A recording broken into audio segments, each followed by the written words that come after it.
हिमाचल प्रदेश मंत्रिमंडल की बैठक जो है मुख्यमंत्री श्री सुखविंदर सिंह सुक्खू जी की अध्यक्षता में संपन्न हुई है, जिसमें कोई लगभग 52 के करीब जो है विभिन्न डिपार्टमेंट्स के जो इश्यूज़ हैं वो लिस्ट किए गए और कैबिनेट की मीटिंग जो है वो लगभग 5-5.5 घंटे जो है वो कैबिनेट की मीटिंग चली है। सबसे अहम फैसला जो लिया गया है, क्योंकि हिमाचल प्रदेश में जो बल ड्रग पार्क ऊना में बन रहा है उसमें जो है सरकार ने फैसला किया है कि जो 50% शेयर है लगभग 1000 करोड़ रुपए वो हिमाचल सरकार जो है उसको बेयर करेगी और 2000 करोड़ रुपए का जो बल ड्रग का पार्क है उसको आगे काम चलाने के लिए आज कैबिनेट ने जो है हरी झंडी दे दी है। क्योंकि ये जो बल ड्रग पार्क है ये 2000 करोड़ रुपए के करीब का है, जिसमें से कि 1000 करोड़ रुपए केंद्र सरकार देगी और 1000 करोड़ रुपए हिमाचल सरकार देगी। और इसकी जो डेट है, क्योंकि ये जो प्रोजेक्ट है ये 31 दिसंबर 2025 तक इसकी डेडलाइन थी, मगर अब इसको केंद्र सरकार ने इसको 31 मार्च 2026 तक जो है वो इसको एक्सटेंड कर दिया गया है। बल ड्रग पार्क का काम जो है वो बहुत तेज़ी से जो है अब लग जाएगा। इसके अलावा जो है वो 486 पोस्ट जो है वो लेक्चरर फिज़िकल एजुकेशन की आज कैबिनेट ने स्वीकृत की है। क्योंकि जो डीपीज़ होते थे, जो +2 में डीपीज़ थे, उनका जो डेजिग्नेशन डीपी के था और उनको बड़ा एतराज़ था कि हर सब्जेक्ट के जो प्रोफेसर्स थे, टीचर्स थे, लेक्चरर्स थे, उनको lecturer economics, lecturer political science, lecturer history रखा जाता। तो उनका मानना था कि हमारा डेजिग्नेशन चेंज करके हमको जो है लेक्चरर फिज़िकल एजुकेशन किया जाए। तो आज कैबिनेट ने 486 पोस्टें जो है वो लेक्चरर फिज़िकल एजुकेशन की जो है स्वीकृत की है।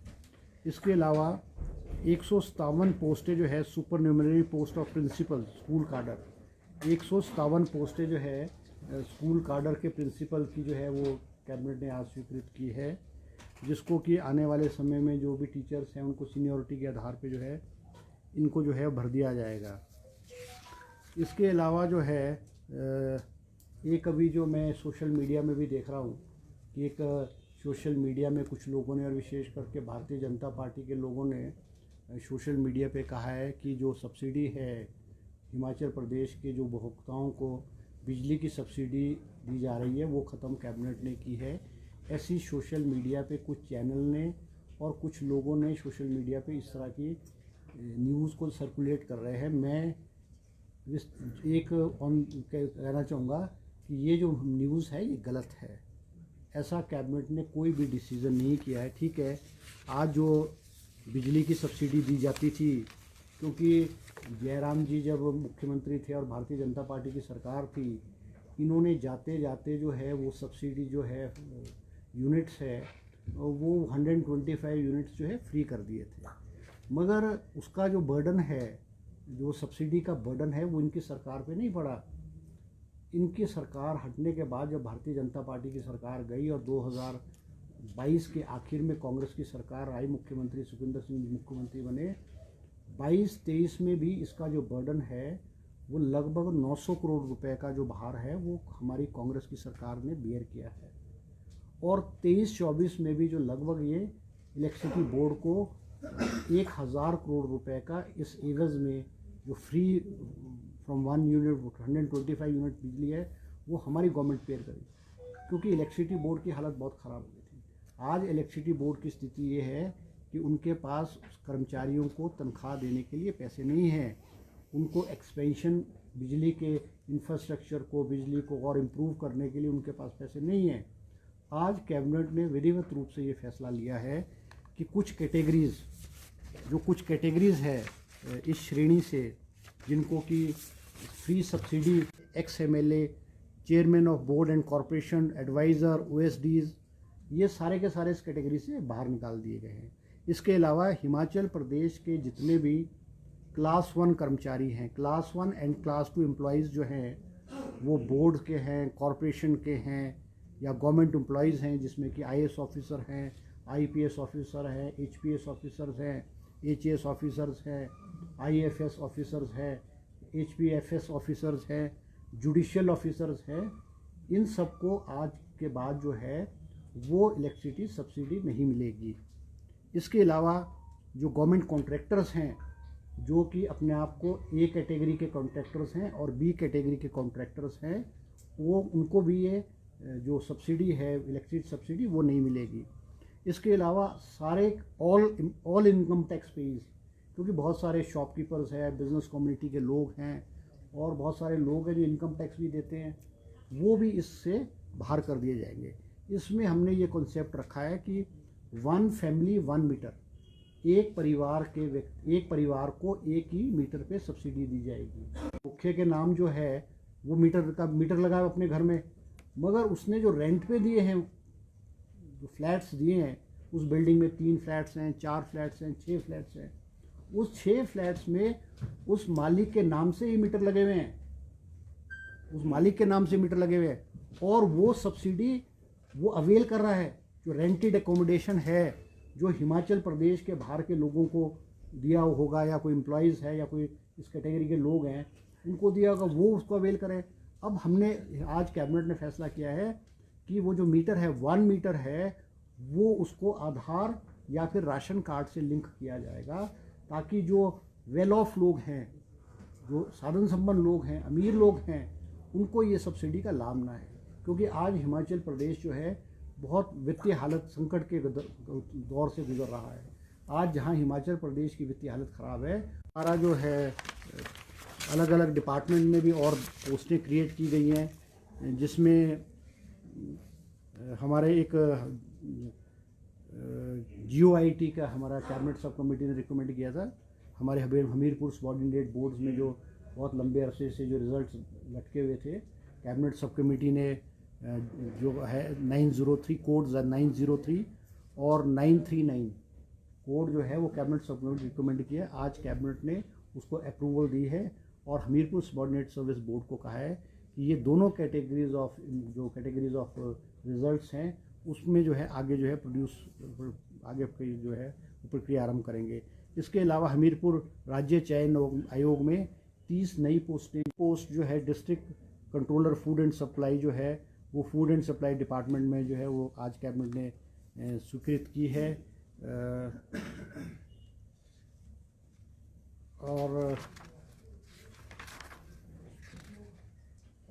और जो है 4 पोस्टें जो हैं वो हमारे डिपार्टमेंट ऑफ कार्डियोलॉजी में है, Radha Krishnan government medical college Hamirpur में स्वीकृत की गई हैं।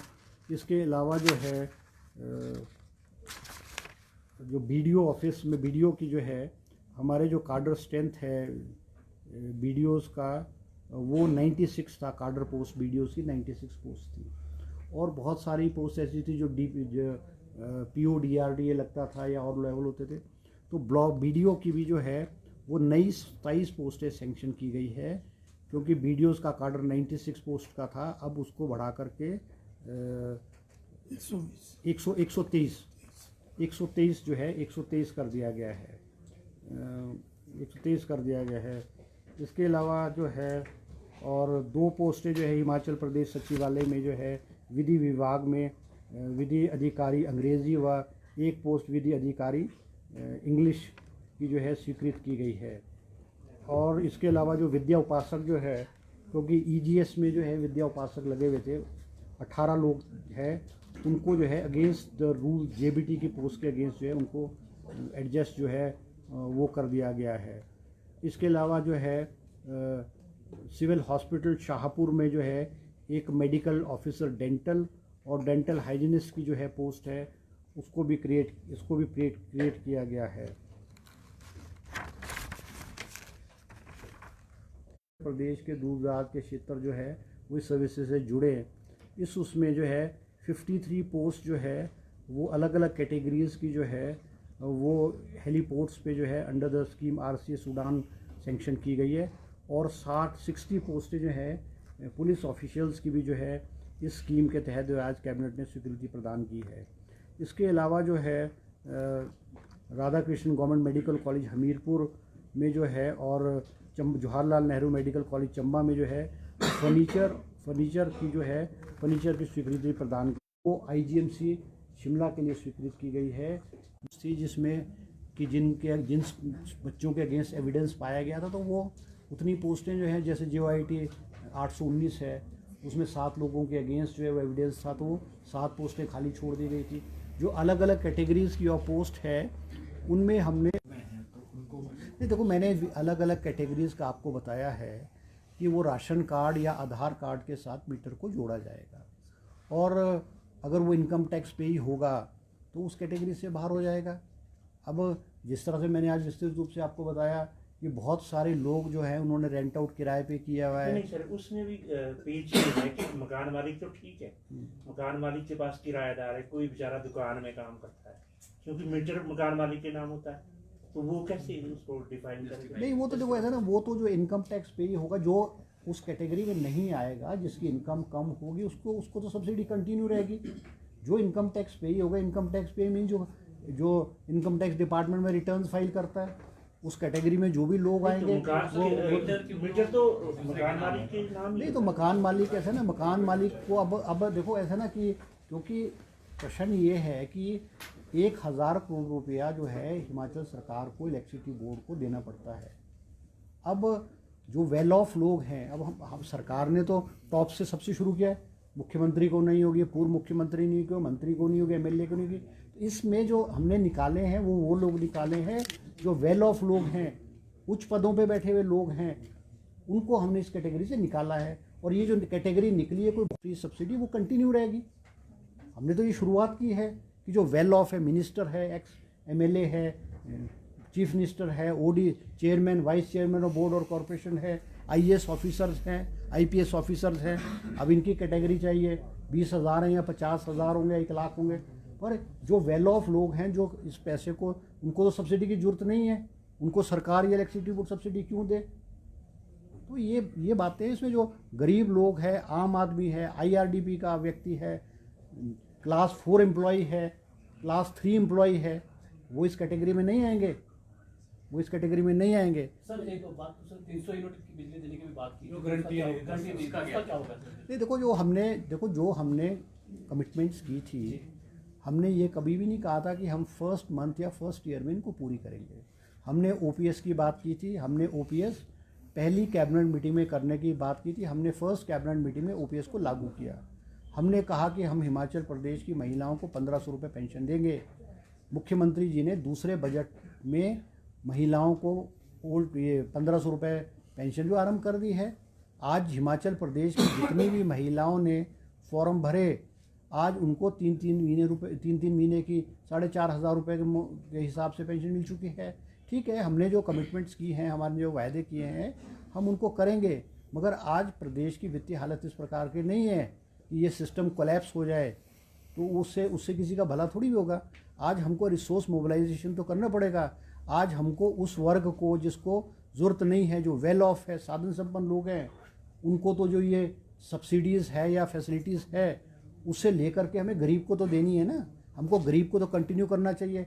आज हिमाचल प्रदेश में जो ग्रामीण क्षेत्र में लोग हैं, गरीब आदमी हैं, जो साधन संपन्न नहीं है, वो उनको तो कंटिन्यू रहेगी, ठीक है। राज्य में कितने हैं टैक्स पेयर्स और कितना इससे वित्तीय घाटा कम हो जाएगा हमारा? देखो, अब ये तो एक्चुअल हमें नहीं पता कितने टैक्स पेयर है, मगर जो टैक्स पेयर होगा वो वही होगा जो वेल ऑफ होगा। गरीब आदमी तो इनकम टैक्स की रिटर्न फाइल नहीं करता है, वो तो वेल ऑफ आदमी इनकम टैक्स रिटर्न फाइल करता है। अब PWD का A क्लास का कॉन्ट्रैक्टर या B क्लास का कॉन्ट्रैक्टर जो करोड़ों रुपए के काम साल में करता है, उसको सब्सिडी की क्या ज़रूरत है? आज पॉलिटिशियनों को, ministers, MLAs, x MLAs, chairman, vice chairman, इनको थोड़ी करें। आज तो इस सरकार ने सबसे पहले अपनी बरादरी को बाहर निकाला है, नेताओं को बाहर निकाला है सबसे पहले तो इसमें।